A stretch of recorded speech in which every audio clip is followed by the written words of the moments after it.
तो चिराग पासवान कुढ़नी में बहुत बड़े फैक्टर हैं कि ना आरजेडी में और ना ही जनता दल यूनाइटेड में कोई वैसा दलित चेहरा। चिराग पासवान जी असंतुष्ट थे।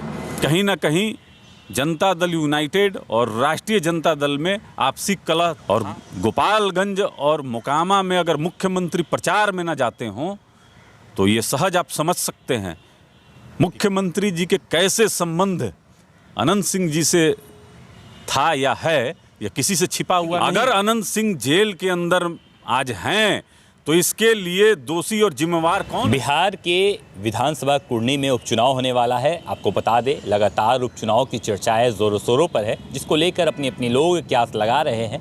उम्मीद जताया जा रहा है कि जदयू जीत जाएगी, लेकिन उस बीच हमारे साथ रामविलास पासवान के लोजपा पार्टी के पूर्व प्रवक्ता, साथ साथ राजनीतिक विश्लेषक मौजूद हैं। क्या लगता है, उम्मीद किस प्रकार होगी? क्या जदयू की जो जीत है वो सुनिश्चित है?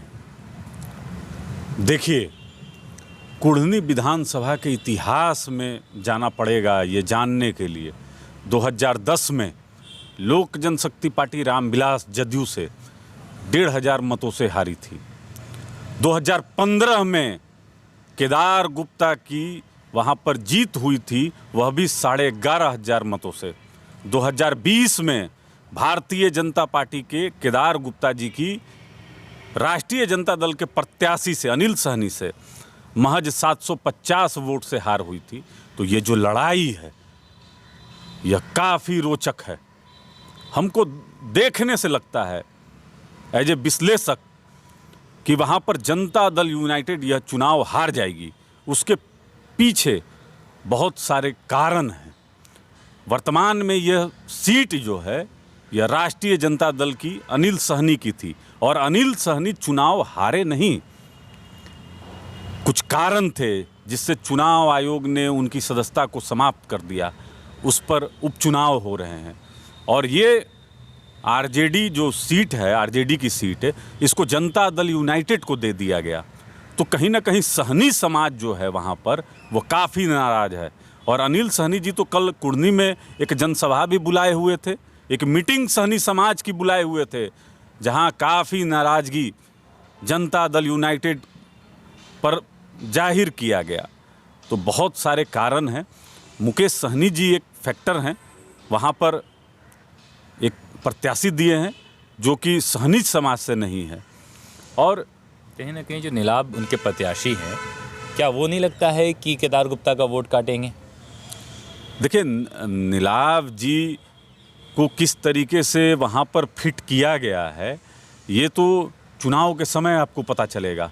वोट कटवा की भूमिका में, और कहीं ना कहीं जो राजनीतिक गलियारे में जो चर्चा है कि जदयू के राष्ट्रीय अध्यक्ष ललन सिंह के इशारे पर मुकेश सहनी जी ने यह प्रत्याशी को दिया है।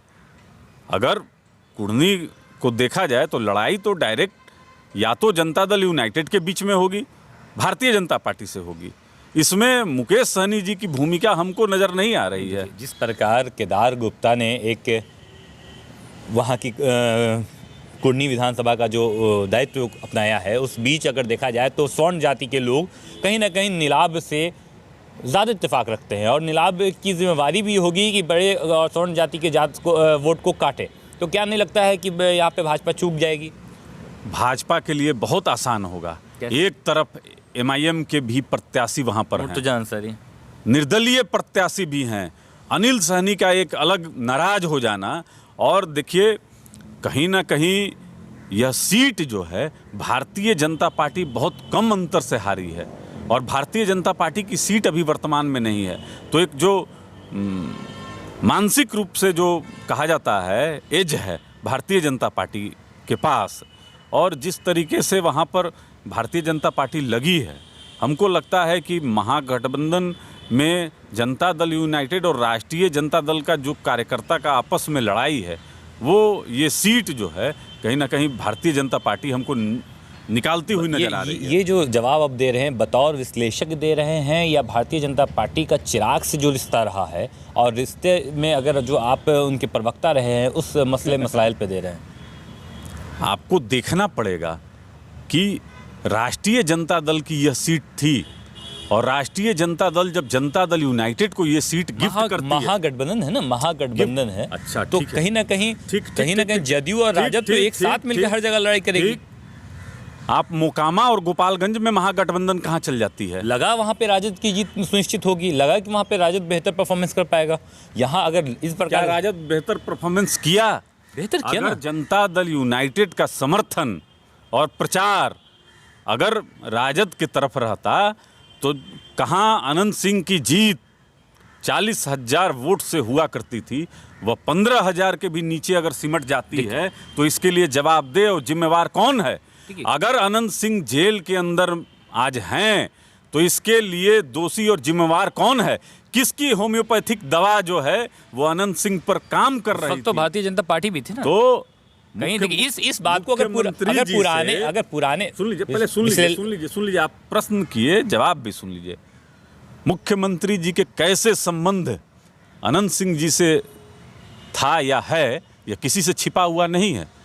और गोपालगंज और मोकामा में अगर मुख्यमंत्री प्रचार में ना जाते हों तो ये सहज आप समझ सकते हैं कि कहीं ना कहीं जनता दल यूनाइटेड और राष्ट्रीय जनता दल में आपसी कलह था। कुर्नी में भी तो अभी तक नहीं गए हैं।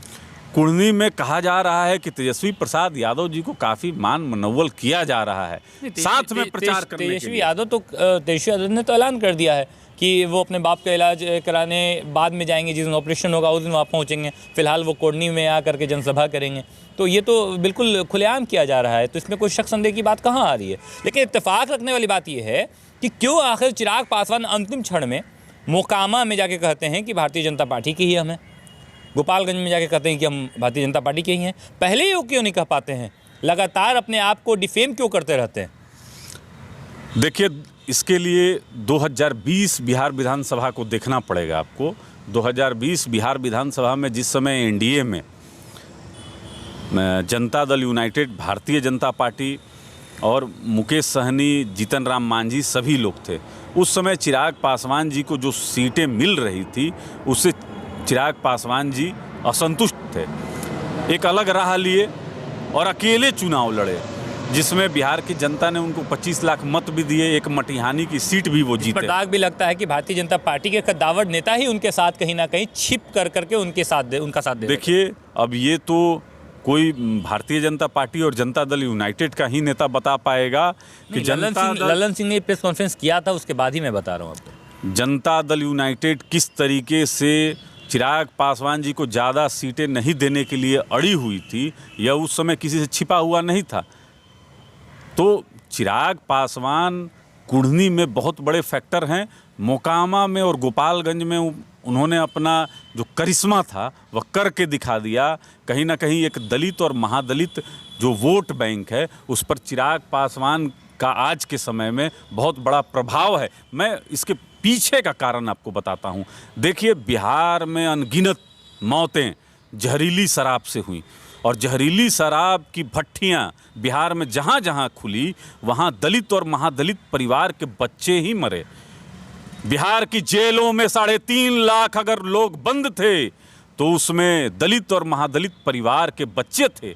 एक मैसेज दलित और महादलित परिवार में माननीय मुख्यमंत्री जी के प्रति जो है, और इन्होंने वादा भी किया था कि अगर हत्या हो जाती है या किसी कारणवश अगर निधन वैसे हो जाता है तो दलित महादलित परिवार के बच्चे को सरकारी नौकरी और कुछ ज़मीन दी जाएगी। लेकिन वो धरातल पर उतरा नहीं। तो दलित महादलित में एक आक्रोश तो है ही। यह मोकामा और गोपालगंज में भी देखने को मिला है वोटिंग पैटर्न में, और ये कुढ़नी में भी देखने को मिलेगा, इसलिए कि ना आरजेडी में और ना ही जनता दल यूनाइटेड में कोई वैसा दलित चेहरा है जो वहाँ पर वोट को टर्न अप करा सके। तो हमको ऐसा लगता है कि चिराग पासवान जी के जो समाज के लोग वहाँ 25,000 के तादाद में हैं, इससे ऊपर ही हैं। कहीं ना कहीं कुढ़नी विधानसभा की चुनाव भी जो है वो जात पर ही निर्भर रहेगी। जी बिल्कुल जी। देखिए, बिहार और इसके आसपास के जो इलाके हैं, उत्तर प्रदेश हो या आपका झारखंड हो, ये जातीय समीकरण पे बहुत हद तक निर्भर करता है।